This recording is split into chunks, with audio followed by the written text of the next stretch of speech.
برصغیر میں صوفیہ کرام رحمۃ اللہ کے 4 مقبول سلسلے رائج ہیں۔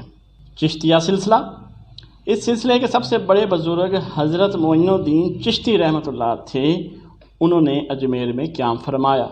دیگر صوفیہ میں فرید الدین گنج شکر رحمۃ اللہ علیہ، حضرت بختیار کاکی رحمۃ اللہ علیہ اور نظام الدین اولیاء رحمۃ اللہ علیہ مشہور ہیں۔ سہروردیہ سلسلہ، اس سلسلہ کے بانی شہاب الدین سہروردی رحمۃ اللہ تھے۔ برصغیر میں اس سلسلے کے سب سے بڑے بزرگ حضرت بہاؤالدین ذکریہ ملتانی رحمۃ اللہ تھے۔ نقشبندیہ سلسلہ، اس سلسلہ کی ابتدا حضرت بازید بسطامی رحمۃ اللہ سے ہوئی، تاہم برصغیر میں اس سلسلہ کی آمد حضرت خواجہ باقی باللہ رحمۃ اللہ سے ہوئی، انہوں نے دہلی میں قیام کیا۔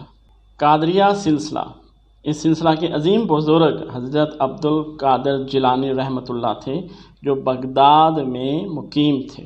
ویڈیو کو شیئر کر دیجیے گا، چینل کو سبسکرائب کر دیجیے گا۔ اللہ حافظ۔